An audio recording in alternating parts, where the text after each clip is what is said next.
Morning, everyone. Trust you are all doing well. So happy that we're able to get together again this morning. So thanks very much for tuning in. If you can say hi, everyone. Hi, Anna. I can see that you're there. I've just worked out that I can see who is online and who isn't. So that is really helpful, actually, for me. So I hope you're all doing well. I'll just give it a couple of moments for others to come and join us, but it'd be great if people can come. I can see there's 4 people online at the minute, which is brilliant. So hope you're having a good day. I'm looking forward to Christmas and getting ready. So this is probably a final week for many of you to get ready for Christmas. I hope it's not getting too hectic, and trust all is well. If you are on the chat, do say hi, and just welcome other people so other people know you're there as well. It's always good to see a little bit of interaction. Hi, Vicky. Glad you're able to join us as well. It's all very good. I did want to say a big thank you to everyone for my many birthday wishes that many of you sent me for yesterday on Facebook. I did try and like every one of them, but if I missed yours, then here's a special thank you to you this morning. Also, just want a quick reminder to tell you all that don't forget we've got The Dawn, which is a show that we're showing on Sunday morning. It's going to be amazing piece of creative film that our teams have put together for Sunday. I've seen bits of it. It's epic. You won't be embarrassed to share it with your friends. So do post that all over your Facebook and whatnot. And the URL, the easy one to remember, is wearelifespring.tv, and that'll always take people to the very latest live event. So if you do it after this, then it will set you up for the reminder for The Dawn. And all you need to do is click on the remind me button and it will ping up on your YouTube on the day. Now, this morning, I just wanted to share with you something that I felt the Lord speak to me about while I was on holiday, actually in Devon and Cornwall this summer in September. And during that break, I had a significant encounter with God where he challenged me, empowered me, recommissioned me again. And as part of that, he spoke to me from the story of Joshua. And to be honest, I thought he was going to take me to that, be strong and courageous passage, or the many be strong and courageous passages that are there in those first few chapters, but he didn't. And what Holy Spirit did do was show me how the story of Lifespring had followed the journey of the children of Israel as they came into the promised land. Many of you will remember how the Holy Spirit spoke to us about starting Lifespring following some of the most difficult days that had led up to that point. And he used the story of the people of Israel leaving the wilderness, crossing the Jordan, and going into the promised land. And he showed us as a leadership team that the leaders of Israel, when they got to the middle of the river, if you remember the story, what they did was they were to gather up the biggest boulders they could get and carry them to the promised land, onto the shores of the Jordan on the other side. And there they were to set up a monument so that they would remember and celebrate how the Lord had brought them into the promised land. And the Holy Spirit showed us that if those leaders were to carry those rocks, then they couldn't have been carrying anything else. And so those leaders didn't carry anything across from the wilderness into the promised land. And so, of course, just speculating, if they did bring anything, then they would have to have deliberately gone back to go and get it in order to bring it back across. And so we knew that we were not to take anything into Lifespring from what had been unless we were deliberately going back for it. And we weren't to bring anything by accident. We couldn't. And that was in 2018. And then we decided that really the only thing we wanted to carry across that we wanted to remain part of that wonderful New Frontiers family that we all so love and enjoy. And as I revisited that story with the Holy Spirit, he showed me how the people of Israel in the wilderness, and then as they came to the banks of the Jordan, that was our 2018. That was what went on with us. And then when we launched Lifespring, it was if we'd crossed the Jordan, we were now camped on the other side. And that was our 2019. That was our time of celebration and thanksgiving. Just as Israel celebrated with memorials, the men were circumcised, which I was pleased we didn't have to do. But, they were made holy and purified and prepared. And so they were celebrating. And that's what we were doing really in 2019. We were enjoying God together in the capital. We enjoyed encountering him, developing our new shape and culture as a church.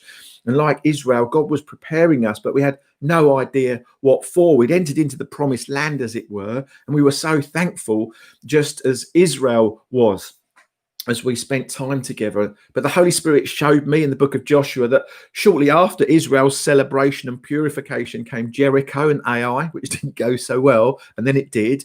But there were some losses in terms of people for various reasons. But what the Holy Spirit was saying was that the children of Israel went through a season where they had to fight some battles. And actually, that was our 2020. 2020 has been hard, isn't it? We've had to fight the battle of COVID, the battle of isolation, of remote church, or developing relationships online. And it's been a battle for all of us. And as I saw this, 2018 was leaving the wilderness. 2019 was entering the promised land. For us in the capital, a time of celebration and purification. And then 2020, there were battles for us to fight. And so you've probably guessed where my mind went. If that's where those years were going, what happens in 2021? What was next? And the Holy Spirit then showed me that although the children of Israel had entered the promised land and they'd fought some battles, they'd overcome some big obstacles, but they'd still not taken possession of the land. They were in the land, they were on the edge of it, but they'd not possessed it. And immediately I began thinking about the prophetic words that God had spoken over LifeSpring. But I felt Holy Spirit lead me to one part of the word that Ginny Bergin gave us this summer, or the summer 2019, sorry. And what it said was, you'll learn to do community differently, and you'll then go on to do community in community. And I felt the Holy Spirit say that although we'd learned a lot about being community during this COVID crisis, there was much more for us to learn. And that as we did so, that he would lead us to then be community in community. And I felt that community in community was us possessing the land. And I do mean that geographically in terms of Horsham, not taking it over, but invading it with the love of Jesus by a community of authentic followers. So how we do community differently is really important now in this time of ongoing COVID restrictions, continued uncertainty and instability. And as a team, we believe that we need to establish a strong pastoral care network for the whole church that moves away from simply the reactive, what do we do? Where do we go when a crisis happens? To a model that interacts relationally in the moment as life happens in relationship together. And for us, that means permanent ongoing life groups, which are based on the model that we've used for one-track groups and the things that we've learned from doing them over these past few weeks and months. All of the one-track groups have been really successful, but some have seemed to be more so than others. They've all been good, but as we've looked, there are those that really seem to have thrived. And what we noticed were they were the ones that had a very strong pastoral gift present in the group. Not necessarily leading the group, although in some cases they were, but there was always a couple or someone with a definable pastoral gift in the group.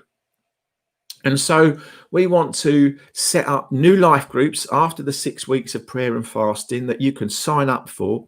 But each group will have a couple or a single person clearly leading the group and another person or couple who would be deputy leaders, if you like. And also, there may be another clearly identifiable pastoral gift in the group if it's not present or the primary gift of any of those leaders. Each life group will be part of a cluster of life groups led by a cluster leader who's part of the life group leadership team.